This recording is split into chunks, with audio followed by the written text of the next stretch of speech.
Hello, welcome to Squishy Vision, where I'm about to react to having just watched Doctor Who War Games in colour. So this is the re-edit of 1966 Pirate Charter and Final Story War Games, which is a 10-part serial. And I think, if I remember correctly, those episodes 25 minutes ish a piece, so that was a 250 long minute, which is long. That's like basically longer than 2 feature lengths. That's 4 hours, 4 hours and 10 minutes. And I've seen the full War Games 10-part serial. I watched it, I think, probably more than a year ago, year and a bit ago. It has been a long while. It's not, I remember it being, it's not a bad story. I remember it feeling as long as it sounds. There is a lot of, I guess, padding. It's very much a story where you can get away with telling a lot of like mini stories in which they visit a lot of different places. I remember that much. I should probably have, in prep for this, actually read the synopsis of War Games, because God knows I wasn't going to watch it all in back to back to remind myself of what actually we missed, and maybe I should. And I didn't do that. And I've gone live now, so it's far too late. But certainly, I remember there being a lot more kind of like adventures in the different zones that we skip over, and you probably could get away with skipping over those. But what this edit does, that Daleks in colour also did, and it's clear they haven't really learned their appearance from, is avoid the feelings of whiplash. So there's some editing parts where I think they it's not that they cut out irrelevant things, it's just that the pacing is way off. Like literally you look away for 2-3 seconds in the first part of the episode, of the broadcast, of the re-edit, and they've gone from having landed in what they thought was World War One Earth to being to meeting a ambulance driver, to them being captured by the Germans, to them being freed by more British soldiers, to them being taken to the trenches. In like the space of 10 seconds, what I assume is much more longer, it was probably like a 10-minute part of the episode, gets compressed into 10 seconds. And that is pretty extreme editing. Hello Rudy, hello Heavier, welcome to my stream. And it was, I literally like, because I was watching the episode, and there's a Doctor Who Discord, not an official one, I don't know it's what like fan base is affiliated with, but there's a Doctor Who Discord I was in, and they were doing a live watch of the episode, and so I had their chat up on my prompter, and I was glancing between my episode on my main screen and the chat on my prompter, and I literally like just reading this message for like 2 seconds, and I looked back down and we'd already jumped what was like I think about a good like third of the episode that would have been the original broadcast. And then there was a part later on where I swear they crossfade between like half the episode, as in like there's something happening. I think it's when they're trying to escape, when they get discovered. It's when the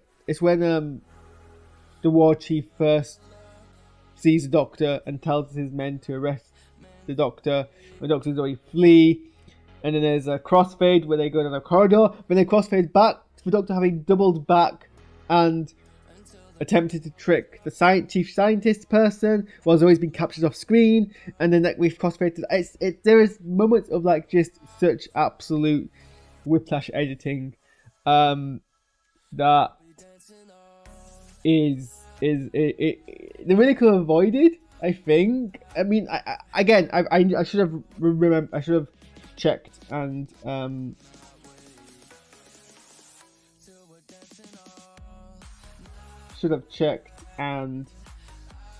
looked at what the actual original.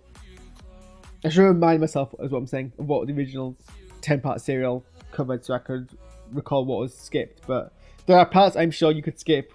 Like there's parts where Jimmy gets captured, and this episode does it by showing it on like a screen behind where people talk. Like Jimmy gets captured, and we cut to like an over-the-shoulder shot of people looking at a monitor on a console, and that's fine. That's like a whole like chase sequence we can cut. It's chase sequences like that which pad out episode times, which made much more engaging television back in the 60s that don't necessarily translate to modern audience. That's fine. It's when you whiplash cut between to the point where so when you do film theory, when you learn about film theory, you learn about like the consistency of time.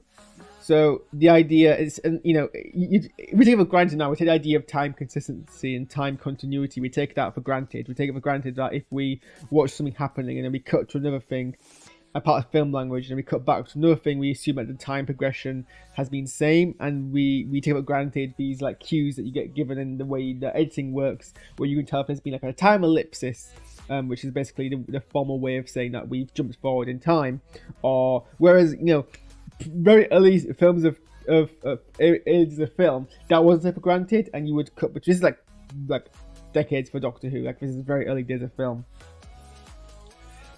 So why I'm mentioning like this whole idea of like time continuity is that there are parts of the episode you could cut and not get rid of the time continuity, because a lot of what 60s Zero Doctor Who would have done is cut between two different things happening at the same time, but instead of intercutting between the two, you would rest on one sequence of events and then cut to another sequence of events and stay on that for a long period of time, whereas this episode employs more cross-cutting, which is a much more modern kind of way of doing TV.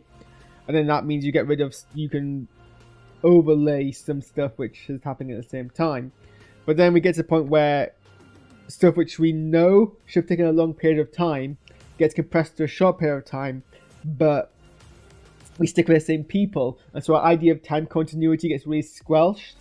If I'm explaining that very well, it's been a while since I've had to like think about time continuity in a film theory context, so I'm kind of maybe muddling my terms here a bit. But the more and look, hello, Jay Casali, I will mention your point later on. I'm gonna get to some of the changes they've made in a bit. But I'm talking about the editing. Editing at this point is still is what I think is letting the episode down. And I wonder, they try to cut down 250 minutes and 90 minutes. Maybe it's a bit more optimistic to have cut it down to 2 hours, perhaps. But there are parts of the episode where they literally cut within the same shot. They jump cut. It's like with film skips. There's a part where they're putting the processor into the bag, and they pick up the processor. Then we cut like 2 seconds forward. It's the same shot. We just jump. And then they say a line, and we jump to the next line. They did this in Daleks in colour as well, and it's very jarring. And I'm like, you don't need to do that. Look, honestly, we would be fine with 2 hours if you just actually not make these lazy cuts. Given this is an official Doctor Who kind of podcast, so there were parts of the editing which seemed fast, and it's because it's hard to cut out filler because we follow the same 3 characters primarily, and I think anything that doesn't follow the 3 characters was basically scrapped, and yet there's still more they needed to scrap. So a lot of what 60s Doctor Who does is it takes its time getting from one location to another, and it struggled with that. The colorization looks great. I think I saw someone on the Discord say that the contrast was much better than Daleks, which makes sense because this is, I think, more of this, if not all of, well, a whole bunch of this is filmed on location, whereas I suppose much more of Daleks would have been filmed on a set. So that probably helped with all the kind of images looking natural. There was some colorization like goofs that I noticed. There was a part where the Doctor's escaping and he throws down a smoke bomb, and the smoke like obscures some of the controls, and it's clear that the colorist wasn't sure how to color through smoke, so they just like didn't bother. Well, not but they didn't bother, but they struggled, so they left some parts of it in black and white. There are patches of that. There are some points, if you pay close attention, where the color of like a block on the set, like the tilt changes a bit. The tilt, no, that's not the right word. The hue changes a bit. Saturation, both the saturation, some of the colorization like fluctuates. But other than that, it looks great. Especially a lot of the scenes, like the one in the background, look fantastic. And I think there's like behind the scenes online of them doing it, and yeah. So like, I don't have no issues there. So I guess we're talking here about some of the narrative changes or the insinuations. So Jay Casali, if they're still watching the stream, raised the point that in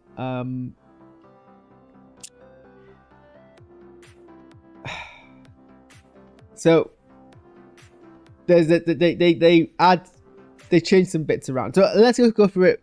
I think the big change they make first is not a diegetic change, but when the war chief first appears, or when the war chief has a moment with the Doctor, and during some dramatic moments with the war chief, because they mix some original score with some new score with some new modern soundtrack score, and they play the Master's theme when the war chief is on screen. The specifically the drum theme, the one from Utopia. The sound of drums when it goes and it's been a long standing theory, headcanon, fan canon, that the war chief is an earlier incarnation of the Master, and I think some of the expanding universe novels explicitly call them both Magnus or something. Like they're both actors into the same characters, and there's been an attempt to retroactively make this the first appearance of the Master, I think, so that you can basically give as many of the Doctors as possible an encounter with the Master. And I mean, this edit doesn't make it diegetically explicit, but they do put that soundtrack on.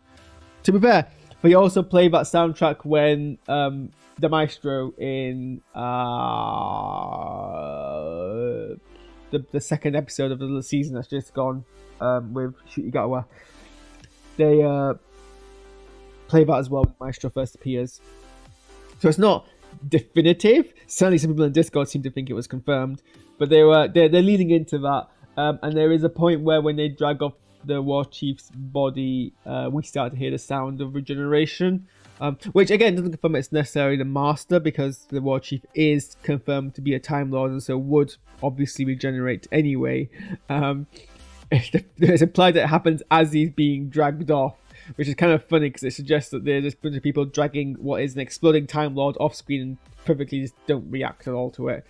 In fact, actually, they drop the body because the Resistance comes in and shoots them all.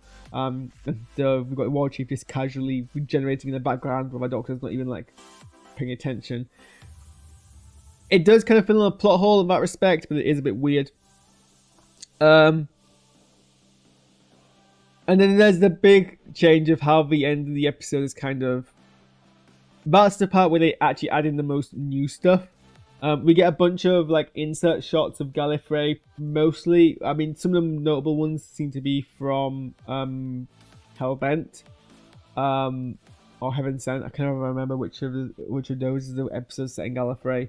Actually, no, I think it's from Hellbent, but the last shot of Hellbent where we pan towards the Citadel, that appears in the episode, and there's something a bit weird about putting in footage from a modern Doctor Who episode into the old episode. It makes sense for it to be there. Everyone have water. It makes sense for it to be there. It is a bit water shonky. And then yeah, as Jake Casali says, when they threaten the Doctor with regeneration, and they offer the Doctor a chance to choose a new appearance. They replaced all of the what were in the original episode sketches with basically holographic appearances of modern Doctors. I don't mind that so much. There has always been like a theory that at least like because one of the sketches does have a very much coincidental appearance to a caricature of David Tennant. Like it looks like it could be David Tennant. And I think some of the other ones look like some of the other Doctors as well if you kind of stretch. So replacing them with the new Doctors actually makes some degree of sense.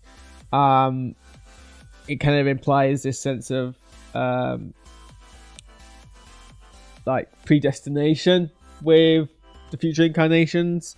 It is, I don't know whether it says that they show Capaldi's Doctor, who is post normal 12 cycle of this cycle of regenerations, but yeah, I mean, Jake Side points out that they didn't put any of the classic Doctors in, and they probably could have done that. Like for example, they could have. Oh, I missed my Duolingo. Damn it! I should have done that before I went live. That's fine. Like they could have had. Well, I don't know. The only visibly older looking Doctor is the one that they immediately regenerate into, so I guess you couldn't have them for that. You could have had Peter Davidson for the Doctor that the Doctor complains is too young looking, I guess.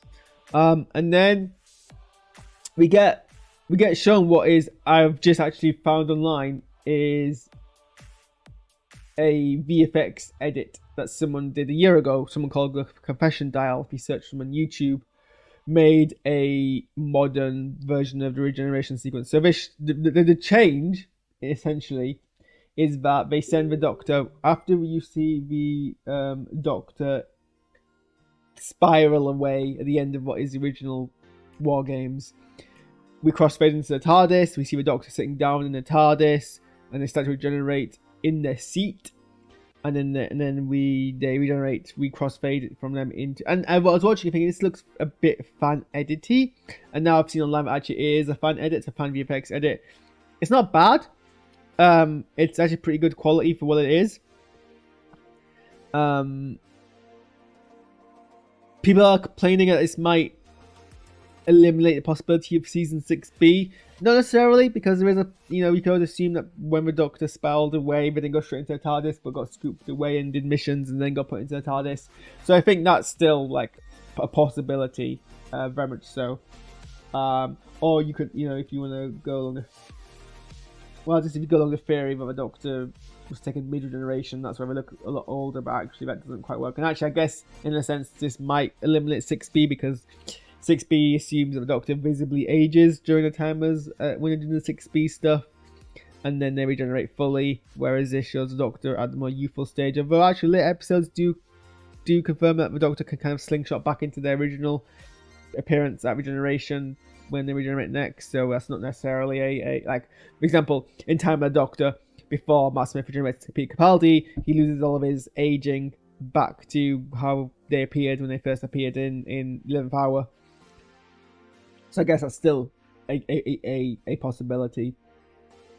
And so we basically get that fan edit. I've not seen that fan edit before. I do like parts of it. I like that we see the Auton orbs fly at Earth at the same time the Doctor lands. Obviously there's that nice little nod between is this the 70s or is this the 80s. But yeah, so it's, look, I'm never gonna advocate for this as overwriting the original 10-part serial. And I think if you can go with the 10-part serial, you watch the 10-part serial. I think this is a good way to I think this is a nice like re-edit, but I think you should always stick with the original, because that's just part of the Doctor Who experience. Anyway, those are my quick thoughts. I need to catch up on What If, so I'm going to probably do that now and do a reaction video to that, because that's coming out every day, and so I should probably do some videos on that. So thanks for watching, and I will see you all probably, I don't know how many episodes of What If come out. Is it 2 or 3 at this point? An hour and a half, depending on how sleepy I am at that point. Okay, get out of my house.